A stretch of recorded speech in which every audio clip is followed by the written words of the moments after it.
Hello and welcome to TRIGGERnometry. I'm Francis Foster. I'm Konstantin Kisin. And this is the show for you if you're bored of people arguing on the internet over subjects they know nothing about. At TRIGGERnometry, we don't pretend to be the experts, we ask the experts. Our fantastic expert guest this week is a returning guest to TRIGGERnometry, the first returning guest to TRIGGERnometry. She's a former advisor to US President and the founder of H Robotics, Dr. Pippa Malmgren. I got it right? Yeah, I guess. Welcome back to TRIGGERnometry.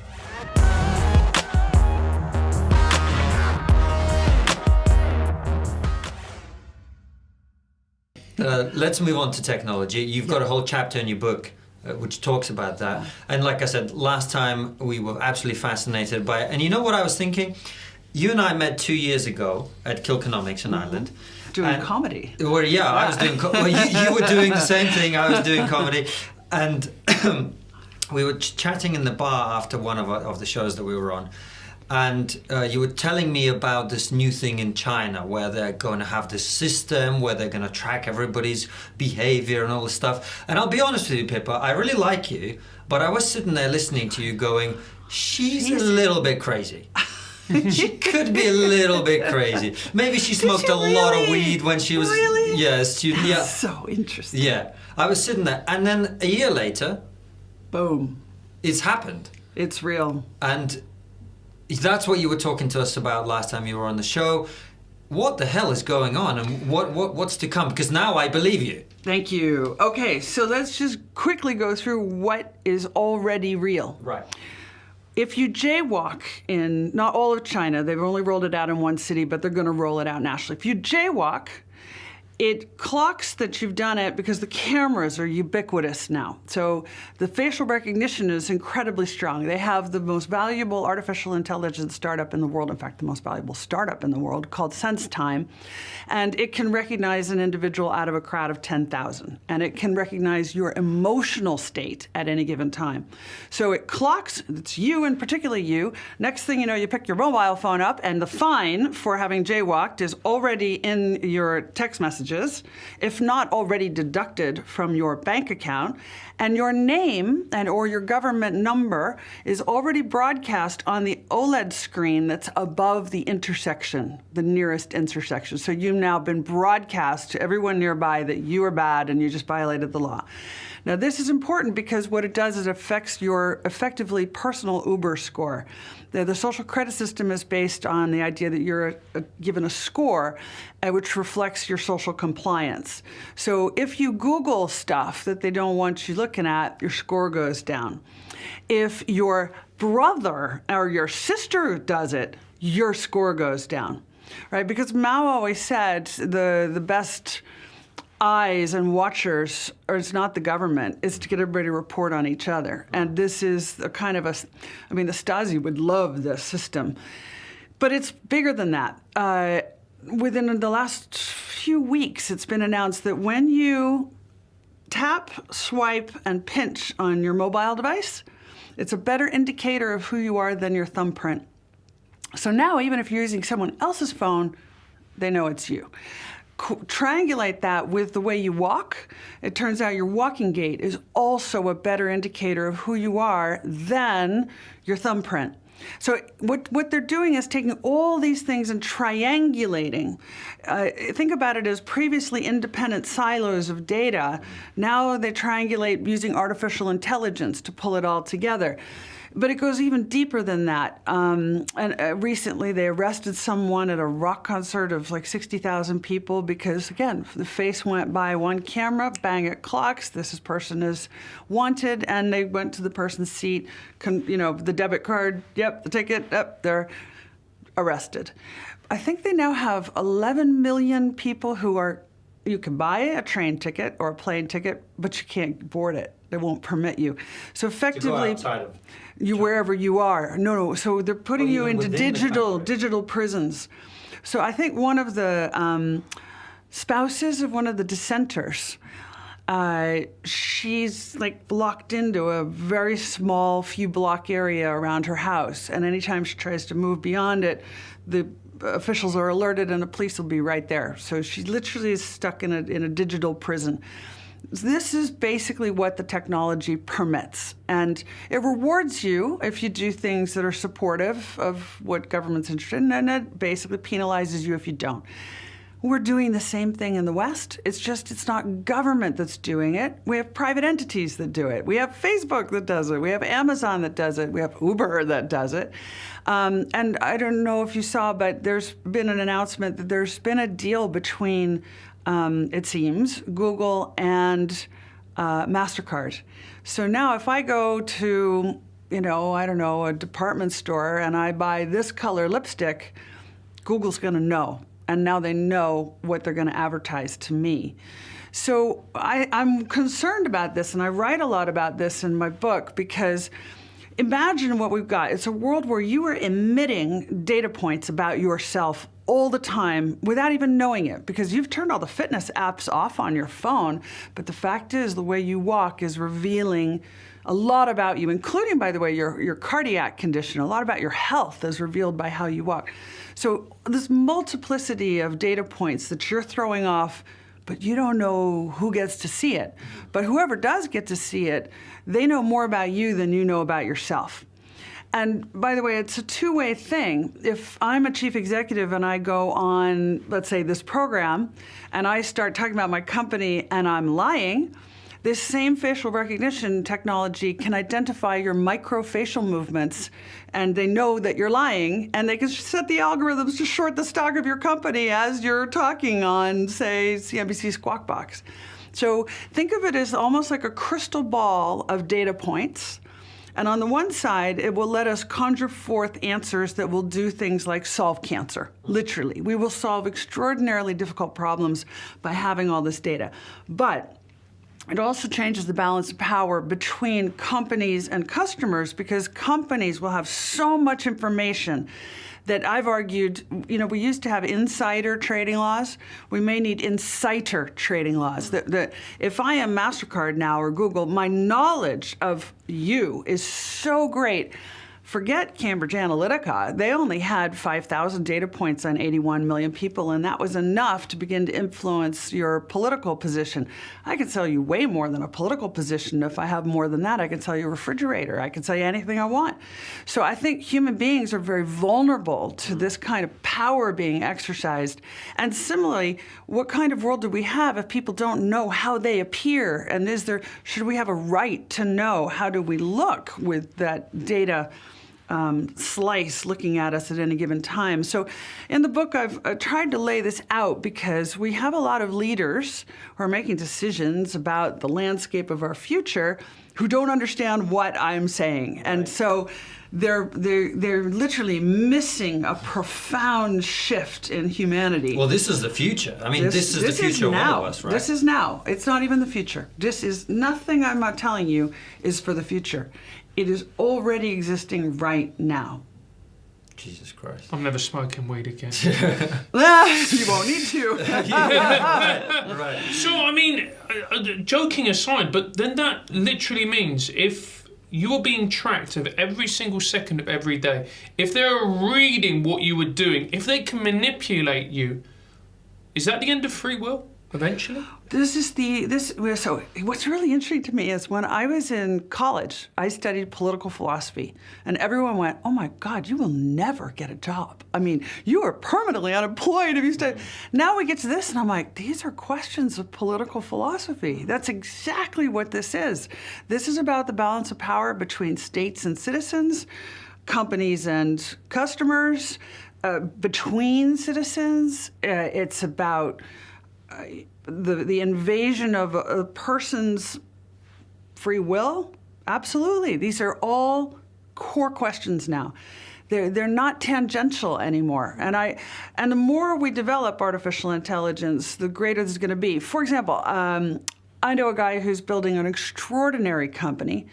It is effectively going to place nanochips, which are so small that they can fit inside the body. They are at the level, they're below the level of atoms, right? You're basically you're into the level of, you can see someone's atomic structure, their DNA, their cellular structure, and their organs, because they float around in your body at the nano level. So that means, the good news is, when you get cancer, you get proteins in advance of the cancer, which now we don't detect very well, but then you'll be able to say, you're building up proteins, we see it coming, we can hit this thing, and you'll never get cancer. Right. But the bad news is, you're emitting information about what is physically happening to you to whoever has access to that data. Again, the good news is that we'll create a kind of, he calls it a cure chain, the guy who founded it, Steve Papermaster, like blockchain. It's a cure chain. We'll be able to cure many obscure diseases that only a few people have that right now aren't worth fixing, but with that, you can fix it easily. But talk about privacy. I mean, the healthcare companies will know more about your health than you will ever know about your own health. So yes, these are really profound philosophical questions. Well, here's the thing: is it's not just health as well, because we had an evolutionary psychologist on the show a few weeks back. Yeah. I don't know if you caught that episode, Diana Fleischman, and one of the things she was talking about is genetic studies. The study of genetics is now coming to a point where we can pretty confidently say that there's a very strong genetic component to behavior. Yes. Right? Yes, so yes. If you can analyze people at that level and their DNA and their genetics, you're not just going to be able to tell what disease they might develop or whatever. You're going to be able to tell what their personality type is to some extent, what their choices are going to be, what their political leanings are going to be. It would make dating really easy. That would actually make dating much easier, wouldn't it? Yeah. Imagine Tinder. No, I want a left-leaning. No, I can see you're good for 3 dates, and then you're good. You're good for a one-night stand. Yeah.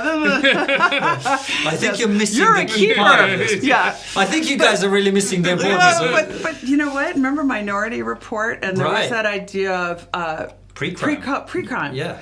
That is already real in China.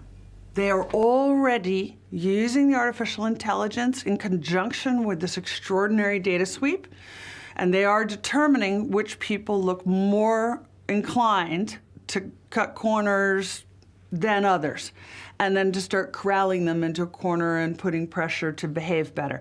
That's today. That's not maybe someday. We already see this in motion. So this is a huge philosophical question, is this question of prejudging, precognition, premeditation. Where do we draw these lines? I ended up going back and reading a book, which actually I have to really strongly recommend, actually an author called Norbert Wiener, and a guy called Manuel de Landa. But Norbert Wiener, who wrote a book called The Human Use of Human Beings. And it's a profound book he wrote in the late 1940s. And he's the guy who came up with this word cybernetics, which means the interface between humans and machines. So 1949, he's writing about how we're going to have this interface, and even assuming that machinery will begin to enter our bodies, which already it is. But that this conversation between humans and machines is going to be central to our society. It's so beautifully written. It's so clear. It's so absent of jargon or anything. And it's a wonderful baseline for anybody who's interested in this subject. I would say go back and read Norbert Wiener. It's very short. He was considered the father of modern artificial intelligence. And that's where we got to go back to, start at the beginning. And do you think it's the way we're moving? I know it's a very broad question, but do you think it's positive on the whole, or do you think this is actually quite worrying and we're heading to a dystopia? I am very positive. My leaning is positive. I think that all this innovation, artificial intelligence, automation, and robotics are fundamentally going to solve many more problems than they create. But the problems they create are very serious. Yeah. So it's a bit like cars, you know. I think cars are marvelous, and can they kill thousands of people every year. Yes, they can. So, we don't say, okay, anybody can invent any kind of car they want and just put it on the road. No, we have rules of the road, right? We have manufacturing standards. We have health and safety, and we've gotten better at it, right? When I was a kid, this dates me, but, we didn't have seat belts. We didn't have airbags. The seats weren't even fixed. They used to just flop back and forth. We just thought that was normal, So now we have airbags and seat belts. That's a very good thing. We're going to have airbags and seat belts for the robotic era too, for sure. But so I definitely lean on the side that this is hugely beneficial to society. And I think it's massively democratizing because it's putting power in the hands of people who haven't had it before. And everybody always argues with me and says, well, you got to have a PhD from Stanford or Berkeley in order to even play in this game. And I say, no, that's not true any longer. I was recently at a really cool event held by the Founders Forum called Accelerate Her. And it was about promoting women in robotics and business. And anyway, fascinating woman there who was into fashion blogging, but never was able to make any money out of it. And she basically just used apps that you create on your phone and created an app that lets fashion bloggers all over the world actually sell the product they're writing about through their app. So they get a little piece. They get to take, I don't know, whatever, 10%, 5%. Suddenly you've got women all over the world, they tend to be women, the women who are making $500,000 a year from their Instagram account, just sitting playing on it because the technology has empowered this. Right. So it's not the story that the insiders have a lock on this anymore. It's becoming ubiquitous, and I think that's a super beneficial thing to society. So then it's a race between the citizen and the state. Who's got that information and how is it permitted to be used? Well, my concern would be the recent stuff that we've seen, Francis, like Facebook and Twitter. They have not come out well of recent news stories about them. And you look at, Donald Trump got laughed at when he said that Twitter and Facebook is biased or whatever, but actually then Twitter came out and said, yes, we are. Yeah, we are biased. We are, and we're going to just shut down the accounts of those people that we don't like, which they're doing. Well, so this raises to me a really interesting question about why is it we only have one Facebook? Why don't we have more competition? Why do we have these monopoly positions in these social media arenas? It's very interesting. I'm not sure I have an answer as to why. Well, the currency is the ubiquity, isn't it? Like, everyone is on it. That's what makes it Facebook. But why is it that so few of them, and they all serve kind of very different purposes, so they tend to have monopolies over the space that they're in. Yeah. Where are the competitors? This is super interesting to me, why it's harder to create competition in this tech space than it is if it's a grocery store on the corner, but it seems to be. But I do think all of these things, for me, it changes the landscape of leadership. And by that, I'm speaking very broadly. I don't just mean political leaders and business leaders, even religious and community leaders. I mean all of us have to kind of think about what is the same and what's changed. And so what I've argued here with my co-author, Chris Lewis, is some things have profoundly changed. So one of them is we used to, in the 20th century, the answer was always in drilling down into greater quantitative detail. Because somewhere in there, there'd be some black box, and that's where your answer was. Actually, that didn't really work out so well. And the financial crisis, I would say, arose in large part because of this approach. Now in the 21st century, okay, you can drill down if you want, but the answer resides in the look across, not the analytical thinking, but the parenthetical thinking, this connecting the dots between the silos, seeing the whole landscape. Or another way of putting it is we used to be all about measuring the math. What are the numbers? Give me the data points. Now it's equally important, or maybe more so, to understand the mood. That the facts and the feelings are very different things. And I know we'll get a lot of pushback because people say, well, you can't analyze feelings. And I'm like, well, I'm sorry, you can when you get voted in or out of office, and you feel it when your customers turn on you for no reason that you can quantify, but everybody knows. So it's about using not only your head, but all the parts, your left brain and your right brain, and really joined up thinking. and also including in your thought process what's the heart aspect. Because that's the part, when I talk about technology, it's not your intellect that twists so much. You're like, your heart, because you're like, but what happens to individuals? Right. What happens to people, right? That's your heart speaking. And so the book is very much about we need a lot more heart in our leadership. We need a lot more joined up thinking. And also, I know this sounds really corny, but leadership in the 20th century was all about the leader. It was the cult of the leader. It was the Jack Welch, it was one infallible leader, kind of the Jesus Christ model of management. Now it's about the ship. It's about the team. It's about the organization. It's about bottom up, not top down. And a lot of our leaders today have no idea how to manage in that environment. They don't think inclusively. So if there's anything, the core message of the book is we need much more diversity of thinking. And diversity of people is critical to that. And I'm hugely supportive that we have much, much more diversity of people.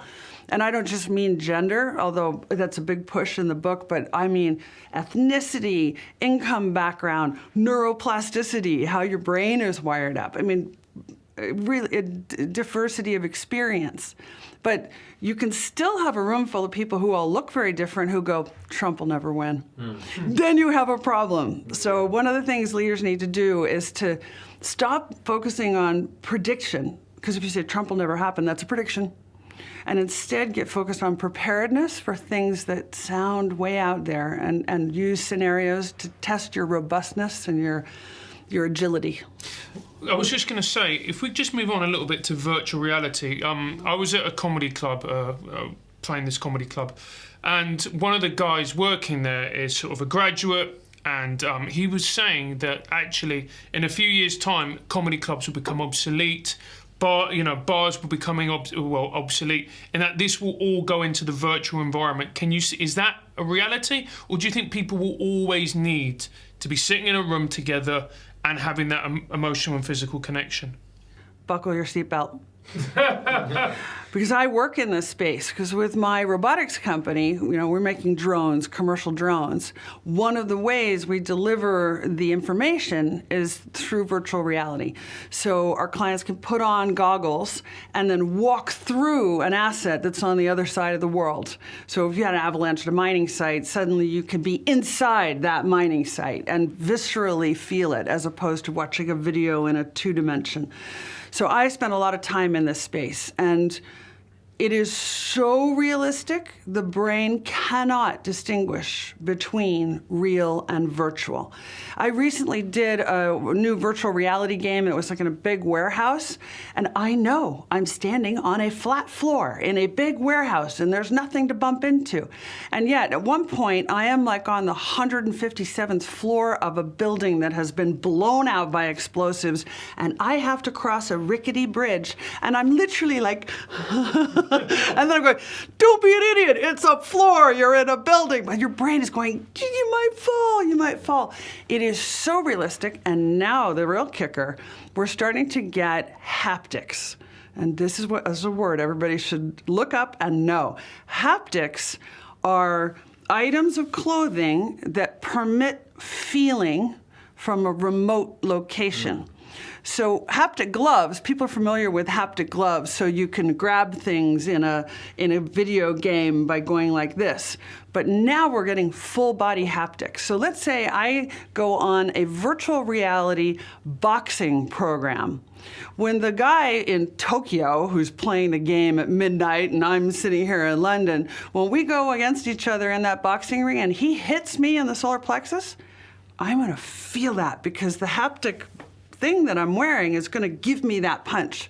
Now, I may be able to choose that I only want to feel 1/10 of what he's throwing, right? I could do that, but it'll all be scored. Yeah. And because the internet is a scoring mechanism, which is actually one of my political philosophy questions, is do we want to live in a world where we're all being scored all the time? Because where is there any place for beauty? I mean, how do you, you guys, they do score beauty, which I just find incredible. The women 1 out of 10, like, you know what I mean, though? Beauty is not a thing that can happen on a numerical scale. And so this business of moving into a world where everything is scored, and then marry that up with haptics and virtual reality, you're going to have people who are going to go, I got to have full force. I don't know if you saw the Spielberg film, Ready Player One. It is super worth watching. It is our first time that we really are shown what living in a virtual reality world is going to look and feel like. And at one point, the main character is in this situation, and his friends say, turn it down so you don't feel the full blow. And he goes, no, I'm a real guy. And so he sets his outfit to feel whatever the other player is throwing at him. The point is, people are going to get hurt. And put it another way, the Germans recently developed really interesting virtual reality chair. Basically sits on bungee ropes that are attached to the sides of the room, so that when you sit in the chair with your goggles on, not only will you see the VR world, but you're going to feel the actual G-forces now. You will be moving. And I took one look at that and I went, that chair? Someone's going to have a heart attack in that chair because the brain can't tell the difference. Right. They're going to step off the edge of the building in the VR, and then the chair is going to go woof, and that guy is going to have a heart attack. It's like the Matrix. The Matrix, your mind makes it real, and then.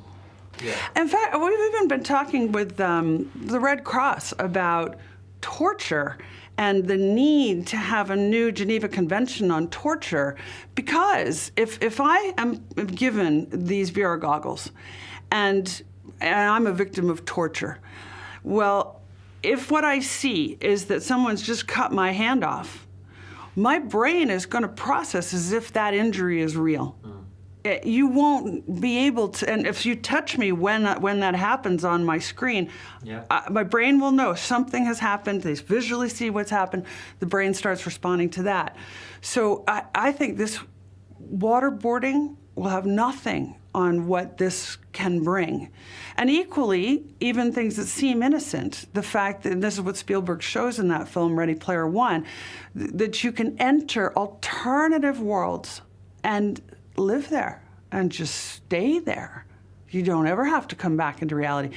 And again, a big message we have in the book, we looked at all the research. What's happening is people are, in theory, more connected because of the internet, but in practice, there's less and less conversation, less and less human connectedness, and virtual reality and augmented reality take you to an even greater level of disconnectedness, and create a world where you think that certain things are normal that are not at all normal in real life, because what's created in a virtual reality world is it's comics, it's pictures and it's drawings, but they're so real that you start to believe that's the standard. That I want that in my life. But I do wonder, I mean, with your question, Francis, right, about will people stop coming to comedy clubs, or will comedy clubs stop existing? I mean, right now, you can pay £30 or whatever it is for Netflix, or even less a month, right? And you can watch a Netflix special from the best comedian in the world, whoever you think that is, for that amount.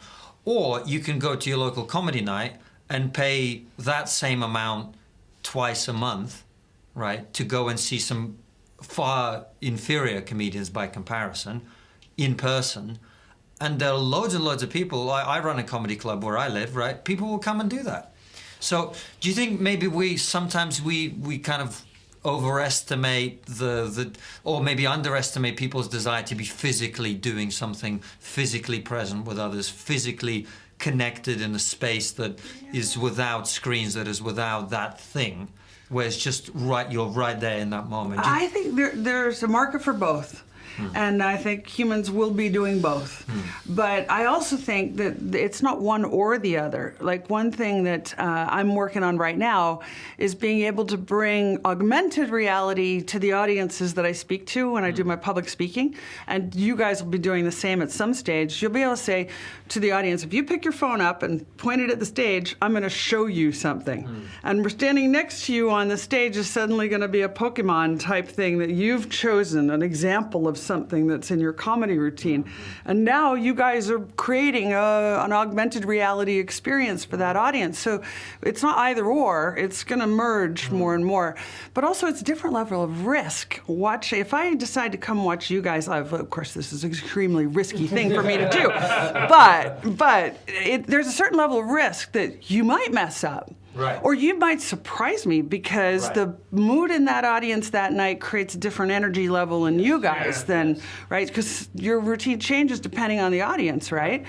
Versus going to watch it in that kind of VR landscape might actually be, it's more like watching a pre-programmed thing. So the level of risk that it might screw up is much lower or different. So it depends what your risk appetite is. And you'll measure that on any given day and decide what's the right venue to express that risk appetite.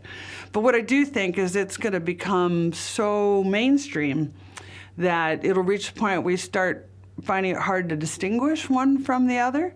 In the same way that robotics and automation will be increasingly inside of us, and it'll be hard to distinguish between a person who's 100% human and a person who's not.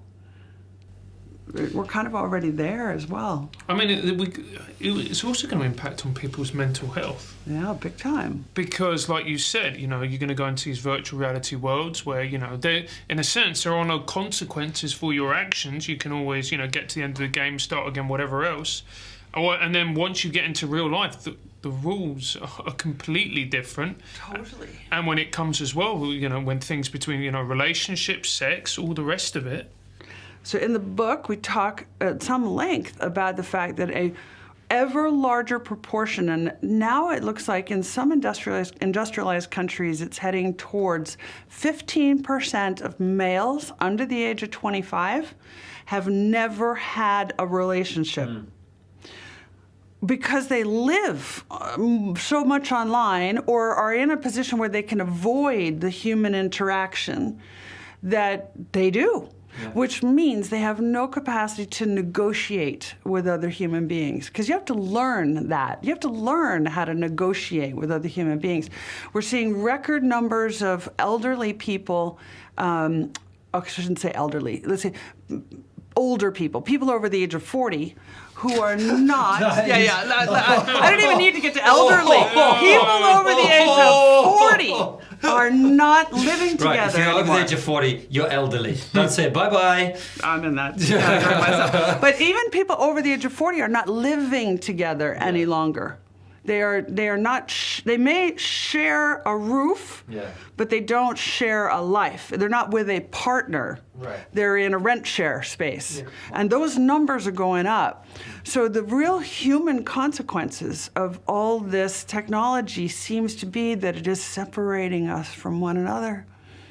It's ironic, but that is what we're finding as the result, and this is a profound change in the society.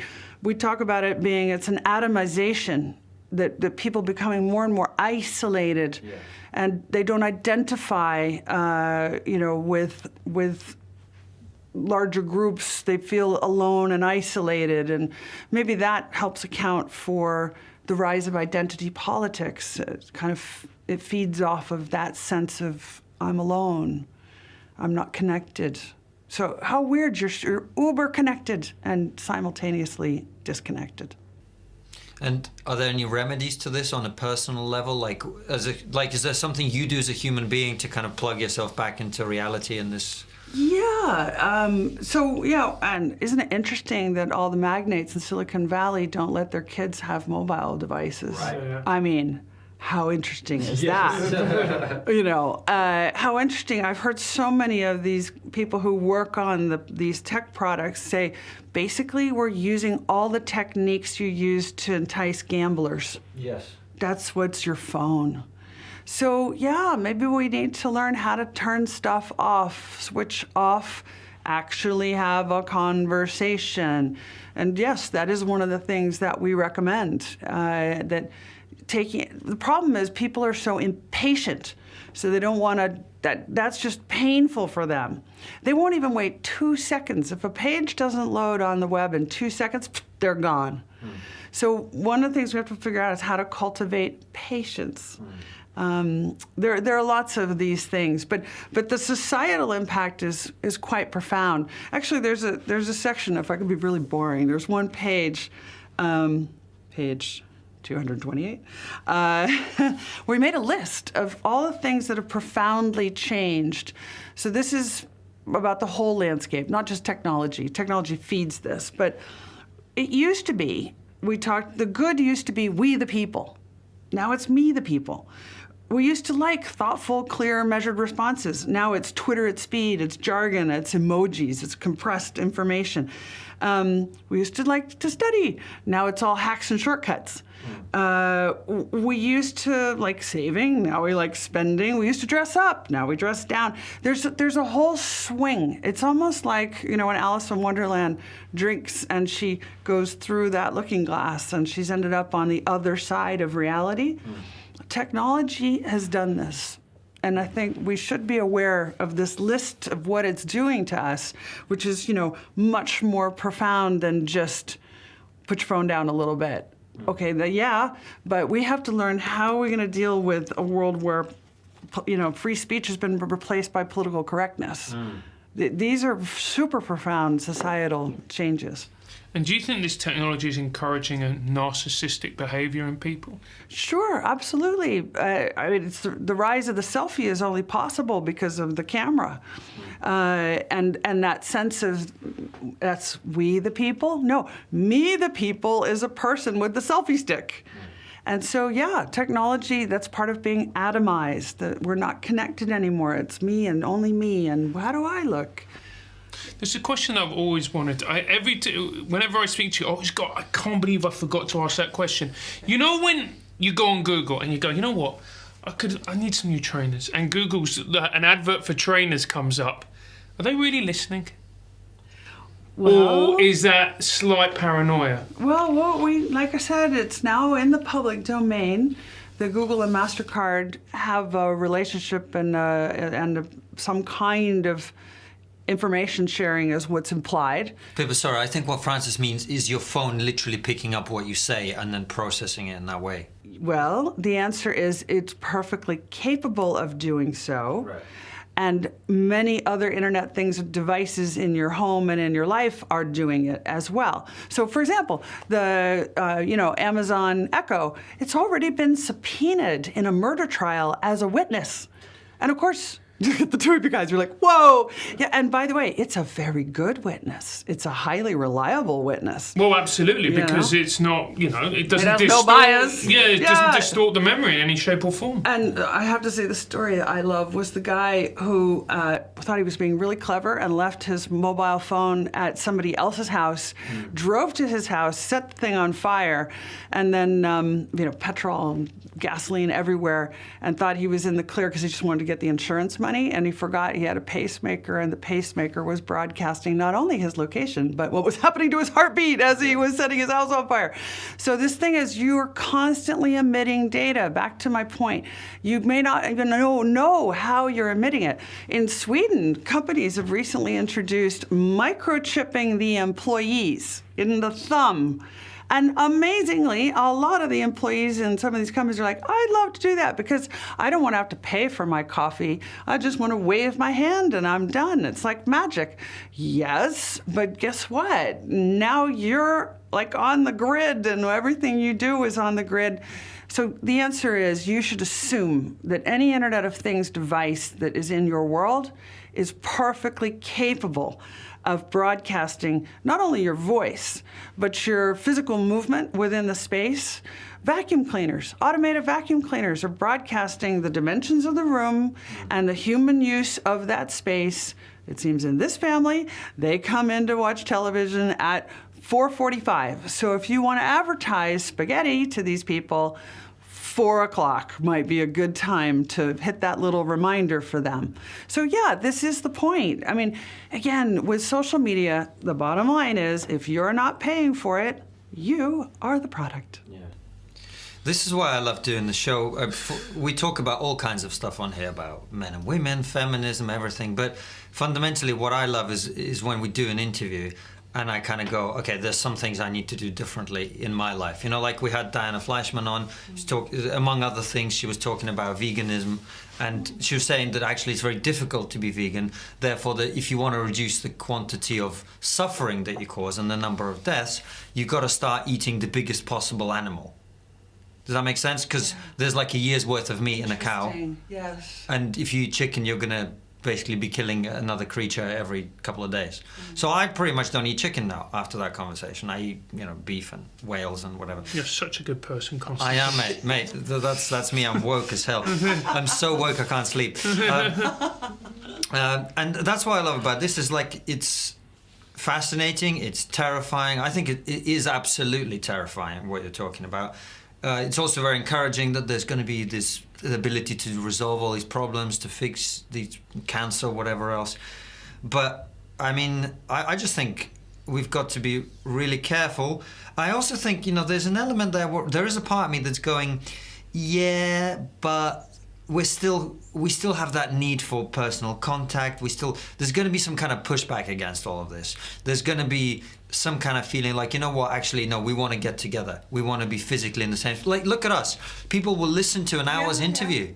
I mean, we talk about, this kind of bite size, everything is now shorter, attention spans, but actually there's a massive pushback against that now. There are people, we've interviewed some people who do YouTube videos, they don't even show their face. It's just a guy talking for 40 minutes. Yeah. And and he's not even like doing kind of comedy, like a little bit of setup punchline. It's just a guy talking for 40 minutes. And people love it. You. And that guy's got 1 million subscribers. And I totally agree. I think there's a market for these things. But this idea that we're automatically jumping to that end, I don't know. One of the really tricky parts of the book, your guys are going to laugh, we actually talked about one kind of robotics and automation called teledildonics. Yes. And oh yes, it's worse than you think. Extending your penis remotely, is that? Basically. Right. Yeah. And so, people are having sex using devices where someone you've never met on the other side of the world is controlling what happens. Like, we are moving both directions simultaneously. I know, I'm like, oh my God. Yeah. I was amazed the publisher let us put it in there. But it's a real phenomena, like a real phenomena. Elon Musk actually, no, he's losing the plot. But at any rate, at one point, not so long ago, he said he was in some kind of artificial intelligence product that he'd been introduced to, and obviously is something nobody else has seen yet. And he basically said, the thing I experienced was something to do with love. Not sex, but love. And so you don't know, is he talking about some kind of a sex doll, or is he talking about an interface with a computer? I don't know. But what he said was, it was so much better than the real thing that it's terrifying, and it's going to be the end of humanity. Yeah. And I have to say, this is a thing we really have to think about. What are our basic human needs, and how do they get met? You remember that film with Joaquin Phoenix, I think it was, where he falls in love with his artificial intelligence, who had Scarlett Johansson's voice, I think it was. Yeah. Right? But he literally begins to fall in love because the AI knows the answers and knows him so well. And at the very end, he's completely shocked that someone who knows him so well can just abandon him, because you feel the involvement. And so, again, we're back to political philosophy. How do we handle this? Because we're vulnerable. Yeah. Human beings are vulnerable. So the sex realm, I mean, this is what Diana Fleischman told us. There's quite a big difference between men and women in terms of kind of sexual preference. Man. Yeah, right. No, that's sexist, I know. Somebody hand me a piece of paper. So she's talking about the fact that men basically, they have less disgust when it comes to the sexual domain.